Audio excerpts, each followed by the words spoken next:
sebenarnya kan kita udah terbuka di publik bahwa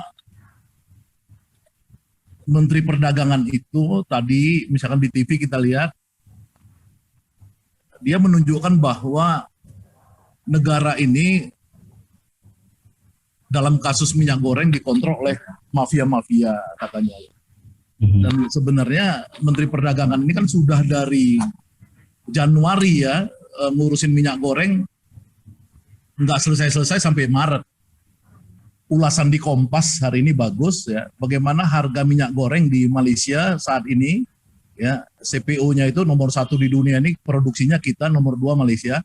Di Malaysia itu per kilo masih 8.500 per kilogram, jadi per liter itu konversinya 7.600 curah ya. Nah kalau yang yang merek di sana yang bagusnya itu merek itu per kilogramnya 19.000, kalau dikonversi jadi per liter itu sekitar 17.000. Nah, jadi yang curah di Malaysia itu curah yang orang-orang biasa di sini dapat dengan maksudnya kualitasnya tinggi ya. Nah, kenapa di Malaysia itu terkontrol? Kenapa hari ini misalkan kalau kita datang hari ini per hari ini saya datang tadi ke Alfa, saya tanya berapa minyak goreng 49.000 per 2 liter. 2 liter, ya. Ya. 25.000 per liter di ya. Alfa saya. Nah, kenapa di Malaysia itu harganya itu harga yang jauh lebih murah dibanding Indonesia, padahal Malaysia itu pendapatan per kapitanya itu 3 kali lebih besar dari Indonesia. Kan itu pertanyaan besar. Yang kedua, dalam indeks harga konsumen ya, ini kan karena kebutuhan ini kan kebutuhan pangan signifikan ya, banyak dipakai oleh ibu rumah tangga ya, rumah tangga dan lain-lain maksud saya. Itu kan jadi dia akan menaikkan inflasi yang langsung kena kepada rumah tangga, orang miskin khususnya yang memang 60% pengeluaran orang miskin itu kan pada pangan. Seperti buruh ya, serikat buruh itu marah pasti dengan situasi seperti ini. Nah, kan kita lihat sepanjang sejarah Indonesia ada, ya minyak goreng itu langka baru sekarang 3 bulannya. Sebelum ini pernah ada ya ketika krisis 98.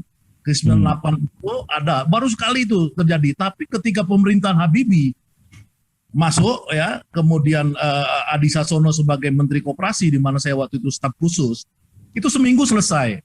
Kelangkaan dan harga-harga. Karena apa? Karena kemudian kita masih punya kekuatan menekan seluruh yang disebut mafia-mafia itu untuk melakukan pengadaan ya minyak goreng secara murah. Maka operasi-operasi pasar dan lain-lain dilakukan. Maka seminggu di zaman Habibie itu langsung normal harga minyak goreng. Nggak pernah jadi 3 bulan seperti sekarang. Nah, kita kembali ke teori dulu. Teori ini sebenarnya kan kita nih bernegara ini kan sebenarnya yang paling menarik itu kan who control the state, who control the land.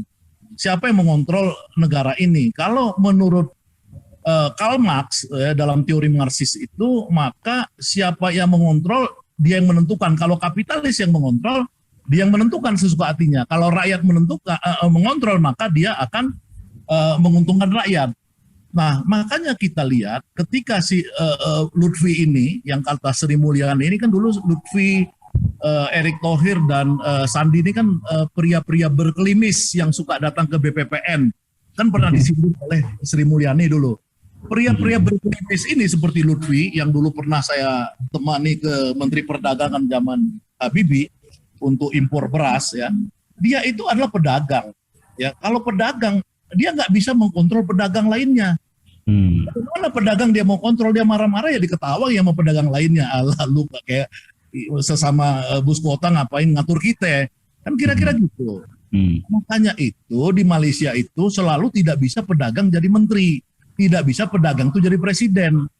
Ya, kalau kita negaranya benar itu ya bisa ngontrol kekuatan kapitalis ini ya, itu cuman kalau pemerintahnya pemerintah yang berbasis rakyat. Ya, berbasis rakyat bukan pakai pemilu yang fake, yang dibayar citra-citra pakai uang dari oligarki. Itu harus betul-betul kekuatan rakyat. Nah, dengan rejim Jokowi ini sebenarnya kita tahu bahwa ini bukan soal Mendak Lutfi. Jokowi juga sudah lama perintahkan Menteri Perdagangan untuk mengamankan dan mengamankan harga minyak goreng dan mengadakan. Tapi kan nggak mungkin Jokowi bisa lakukan. Makanya Jokowi kan yang paling penting buat dia bagaimana happy-happy dengan motor JP. Ya kan? Untuk biar aja lah rakyat yang pusing dengan minyak goreng, tapi Jokowi senang-senang dengan naik motor di Mandalika. Ya, itu kan memang ciri-ciri orang yang memang sebenarnya dia nggak peduli juga dengan rakyat. Ya kan? Nah, maksud saya ini sudah terang benderang sekarang dengan kasus minyak goreng. Sebenarnya bukan hanya minyak goreng ya, gas juga naik udah 220.000 per kilogram, kemudian gula, kemudian kedelai, macam-macam ini kebutuhan naik. Ya sebelum Ramadan juga udah naik, apalagi nanti Ramadan. Nah persoalan ini who control the state. Nah itu sekarang terbukti state itu dikontrol oleh oligarki. Dalam teori oligarki kata Profesor Jeffrey Winters dalam teori yang dia teliti secara dalam, oligarki itu cuma bisa dikalahkan oleh orang yang punya kekuatan massa besar dan ideologis. Itu juga yang ditulis oleh si Thomas Piketty dalam bukunya Kapital dan Kapital yang kedua juga. Sebenarnya yang paling bisa ngurus negara ini cuma dua. Kalau dia bisa jadi pasangan presiden dan wakil presiden. Ya kalau harga minyak goreng dan semua mau merata, rakyat nih sejahtera semua, itu presiden dan wakilnya itu cuma dua menurut saya. Dari pengamatan saya sekian lama. Itu dulu nggak bisa saya jadi menteri, harus ada presiden. Nah presiden itu kalau mau masyarakat Indonesia nih betul-betul aman, itu cuman pasangan Habib Rizik sama Rocky Gerung. Karena itu ada teorinya, itu teori si Profesor Jeffrey Winters. Ya, oligarki itu hanya bisa dilawan oleh kekuatan model kalau dia itu merujuk pada Gandhi. Dalam wawancaranya ditanya, Prof, kenapa Gandhi? Gandhi because Gandhi has people power. Yang punya people power di Indonesia ini cuman Habib Rizik ya dan Rocky Gerung. Ya kan kalau itu kombinasi itu saya mau Menteri Perdagangan, tapi saya sebenarnya lebih pengen jadi menteri, ya namanya Menteri Reformasi Agraria. Jadi Menteri Agraria ke depan itu jangan lagi menteri seperti sekarang BPN, Menteri Reformasi Agraria. Ya, ini kenapa saya bilang, saya ini lihat ya orang-orang yang menguasai kebun-kebun ini itu makin kaya, tapi buruhnya makin miskin. Adik saya tuh manajer ya 20 tahun di Bakri Plantation dari mulai di Medan Kisaran, kemudian pindah ke Jambi, nggak bisa beli rumah dia. Dia baru mulai bangun rumah kecil-kecilan di Medan setelah pensiun. Sebelum pensiun dia masuk lagi ke Bangka di plantation yang besar. Dia manajer estate itu kalau dulu zaman kolonial Belanda dibilang ADM itu ya, administratur. Saya tanya gaji kamu terakhir berapa? Gaji saya terakhir plus yang lain-lain itu 12 juta. Ya kan, buruh berapa? Buruh itu pemanen sawit dan lain-lain itu maksimum 3 sampai 5 juta dimanapun. Ya, itu juga kebanyakan pekerja lepas. Jadi ini nggak pernah rakyat ini. Padahal satu estate itu menghasilkan 12 miliar. Ya 12 miliar, tapi adik saya sebagai manajernya cuma dapat 12 juta udah maksimum. Nah seperti itu misalkan. Ini nggak pernah. Jadi mereka ini selalu mencari keuntungan yang besar sekali. Tapi yang redistribusi kepada buruh nggak terjadi juga. Buruh-buruh sawit yang diklaim Erlangga kemarin bahwa mereka senang Jokowi 3 periode, itu kan sebenarnya sebuah kesesatan. Yang mana yang bangga sekarang mereka ini? Nah kembali ke itu, saya pernah berdebat dengan Abu Rizal Bakri. Saya bilang, Pak Abu Rizal, waktu dia cerita mau bangun 5 juta hektar sawit dengan Sinarmas, dengan pembiayaan dari RRC, saya bilang, Bang Ical, bagaimana caranya? Kita gini kan, saya karena mewakili pribumi, saya dapat 40%. Sinarmas dapat 60%. Ya, nanti dia dapat minta uang ke Menteri Keuangan Cina. Nah, itu tuh pembiayaannya. Ini zaman SBY ya, masih zaman SBY. Tapi SBY kelihatannya kurang suka karena yang dia bawa Ical ini kok teman-temannya aja. Terus saya bilang sama Ical, Bang Ical, saya bilang, abang tahu nggak? Saya bilang, supir saya itu punya tanah 5 hektar di Bengkulu. Baru pulang haji, abangnya punya 5 hektar tanah di Bengkulu, baru pulang haji. Kalau tanah 5 juta hektar tadi abang bagi per 5 hektar, maka yang naik haji 1 juta orang. Jadi abang nggak usah kontrol land-nya, don't control the land. Ya kan, kamu bagikan kepada rakyat. Seperti di Malaysia itu, ya Felda saya pernah diskusikan dengan Fadil Hasan, Itu kasih rakyatnya, nanti mereka cukup main di PKS, main di hilir, ya, main di mebeler, buat dari dari pohon-pohon sawit dan lain-lain. Jadi tanah-tanah ini harus kembali ke Undang-Undang Pokok Agraria. Tidak boleh ada orang menguasai 5 juta hektar, nggak boleh ada juta-juta hektar. Nah kalau itu bisa nanti ada Jokowi ganti rejim baru yang bisa menciptakan badan reformasi agraria, itu ditata ulang HGU itu. HGU itu nggak boleh lagi dikuasai oleh konglo-konglo ini. Sekarang dari riset-riset terakhir itu kan sudah 60% dikuasai oleh swasta, bukan BUMN lagi. Bahkan di zaman SBY, ya, Menteri BUMN-nya hampir melakukan privatisasi PTP-PTP itu. Kalau PTP-PTP diprivatisasi, maka kontrol terhadap lahan PTP, bisnis minyak goreng makin nggak ada. Nah, jadi itu tadi kita bicara negara, mungkin itu yang penting dicatat oleh kita, ya, bahwa who control the land. Tanah ini nggak boleh lagi dikontrol juta-juta hektar. Itu kalau kita mau aman bangsa ini. Bagaimana kita bisa melakukan itu? Ya, kalau yang nanti jadi presiden dan rejimnya itu berbasis rakyat, bukan berbasis pencitraan. Ya, kalau basisnya pencitraan, pasti tidak mungkin bisa melakukan ini. Nah, kedua, yang penting sedikit, ini karena kita mengaitkan dengan COVID-19 dan kemudian ada perang di Ukraina, ya, ini sebenarnya ada positif, ada negatifnya. Negatifnya ini memang kemudian terjadi nanti inflasi besar-besaran, dan saya juga tadi agak ragu dengan Dr. Budi Antoni, ya, soal APBN, karena bayangan saya itu kan kita 750.000 barel per hari impor, net importir BBM. Jadi saya nggak ngerti, saya pikir antara komoditas batu bara dan minyak goreng yang sifatnya short term, ini belum tentu kemudian nanti di jumlah ini APBN kita sebenarnya untung, seperti klaim Sri Mulyani. Saya lebih yakin sebenarnya ketika BBM ini $100, $120, kita ini ekonomi kita makin hancur.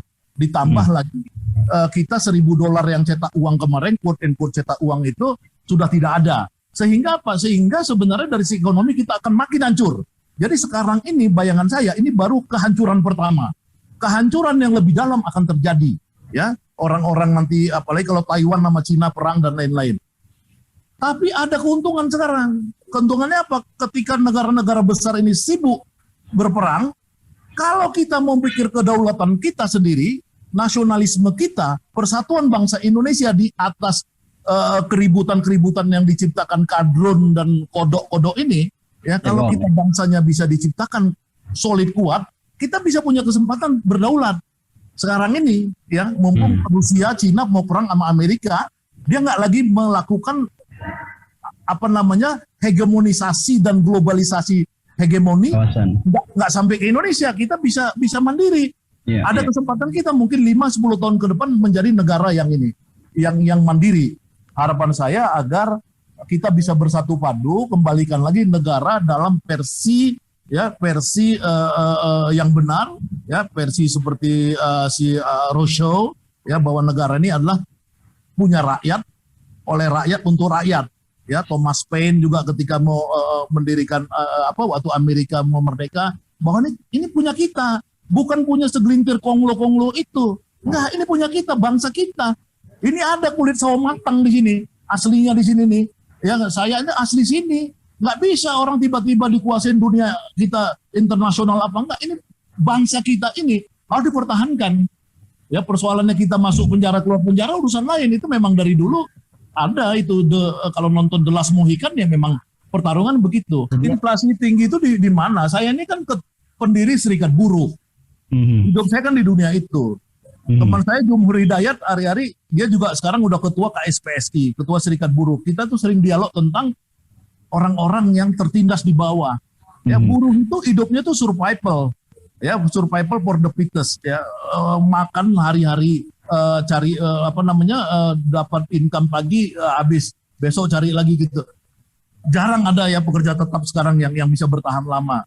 Dan pekerja tetap juga dibatasi gajinya karena UMR ini, bahkan Ganjar Pranowo kemarin menaikkan gaji UMR itu 0,87%, 0,87 ya, artinya 0,87%. Anies menaikkan 5%.